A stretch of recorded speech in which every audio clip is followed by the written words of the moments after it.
Minnesota pilot's wife Jennifer Lieber sentenced for fatally shooting cousin-turned-lover inside mansion during drunk tirade. You were in the house for 4 minutes in the kitchen area. Where was Jennifer? She was right by me. Okay, what were you guys talking about? It was 4 minutes. We didn't. She was like hysterical. I asked her for a drink and she like water, and she didn't have any. She was trying to give me her cup, and so I grabbed some ginger ale out of her fridge. It's probably sitting on the counter. What did she say then? She didn't. She's like, I think he's dead. A teaspoon of sugar makes the medicine go down, and a little bit of incest keeps it in the family. I did not know that's how y'all got down up there in Minnesota. Her husband was a pilot. It's much more of a flex.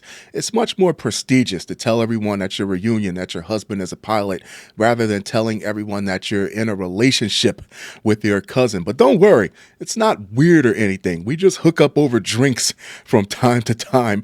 The options couldn't have come down to just you and Cuzzo having some sort of Lady in the Tramp moment back there in the pool house. Women left to their own decisions. Am I right, ladies? The estranged wife of a Delta Airlines pilot fatally shot her cousin turned live-in boyfriend. We like family, baby. Kissing cousins during a late night drunken rampage, and cried to cops that she really effed up before they found his bloodied body. Jennifer Lynn Lieber was sentenced to 25 and a half years in jail on Tuesday after she was found guilty of second-degree murder in the killing of David J. Nanovic inside her $1.7 million Minnesota mansion. Lieber had been drinking beer and blackberry brandy. Gross. How much you want to bet it was LaRue blackberry brandy inside her Scott County home, watching TV with Nanovic and his 10-year-old son when she became agitated and grabbed a handgun on March 4th, 2024, according to court records viewed by the Post. Lieber had allowed Nanovic, her cousin, to stay in her pool house with her son while she was splitting from her husband. Yeah, you can stay here. You can stay in the pool house, but you got to do something for me. During his stay, the two became close and began a romantic relationship with one another, court documents claim. And it doesn't specify that the reason that her and her husband was on the outs was because of this relationship. Let's be clear about that. So, what is David and Jennifer's relationship? Okay, so it's kind of confusing. So try to follow me here.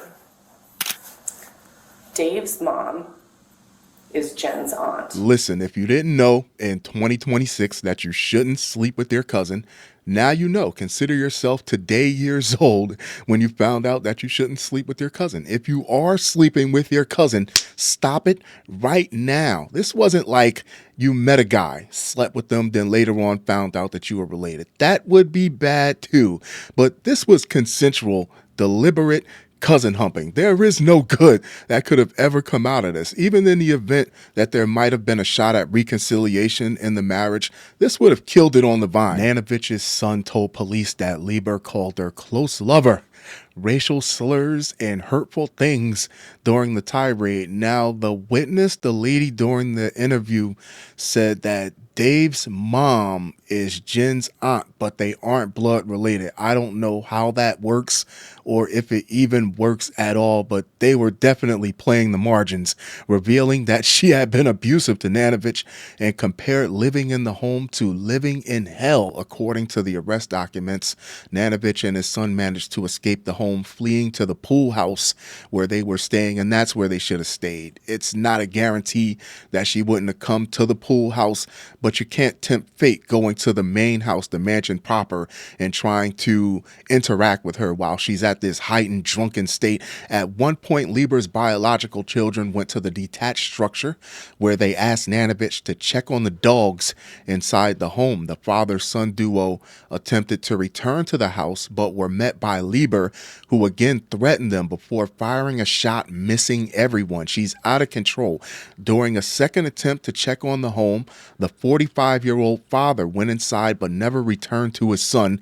Lieber's sons called their soon-to-be ex-husband, Stuart Lieber, saying their mother was not acting normal. Stuart Lieber, a pilot for Delta, and the ink on that divorce cannot dry fast enough for Stuart, called 911, requested a wellness check by police. Police arrived to find Lieber outside her home, sobbing and with her hands in the air, claiming she really effed up. Yeah, she did. Officers entered the home and found Nanovic lying unresponsive at the bottom of the basement stairs. He was covered in blood with a handgun next to him. Damn. I mean, you know them. We I don't. do. What do you think happened? I think exactly what, Doesn't make sense. it doesn't? I don't know. I don't know, I guess if someone's pointing a gun at you and you kick the gun, say I'm pointing a gun at you and you kick the gun, how do I get shot? I don't know.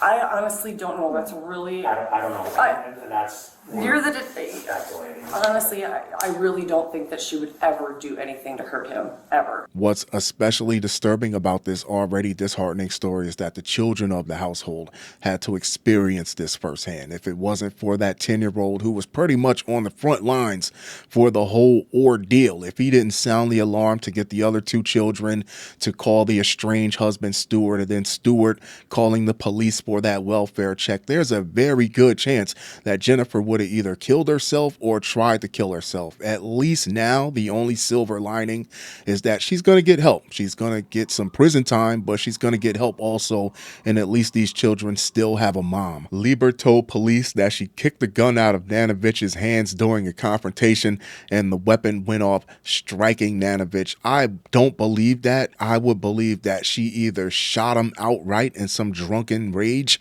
or she shot him in the process of him wrestling with her for the firearm, but at no point do I think he had a firearm in his possession. I loved him, she said. Ew, because it's not like cousin love. It's like cousin loving love. Officials ruled Nanovic died from a gunshot wound to the forehead. Yeah, I think she shot him outright.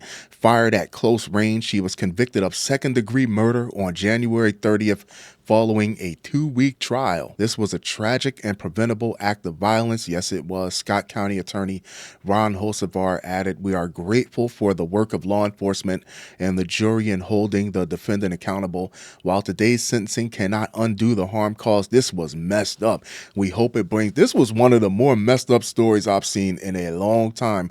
"We hope it brings some measure of justice to the victim's family." Lieber will serve over 16 years in prison before serving the remainder of her sentence on supervised release. Do you think that's a light sentence, or do you think it's about right? Let me know in the comments. She will be credited with 232 days of time served. The relationship between David Joseph Nanovic and Jennifer Lynn Lieber was both romantic and deeply complicated, marked by tension and conflict that had been building for months. David and his 10-year-old son James had moved into Jennifer's home after the tragic death of David's previous girlfriend, and their living arrangement quickly became volatile. James would later describe the household as living in hell, with frequent arguments, verbal threats, and physical confrontations between David and Jennifer. Leave me alone. Go away and stop antagonizing me. What do you want? I want you to go back to your house, both of you, and leave me alone. We both cannot leave unless we call the me alone. police. Because you have threatened your life. I have not. Numerous times. Leave me alone.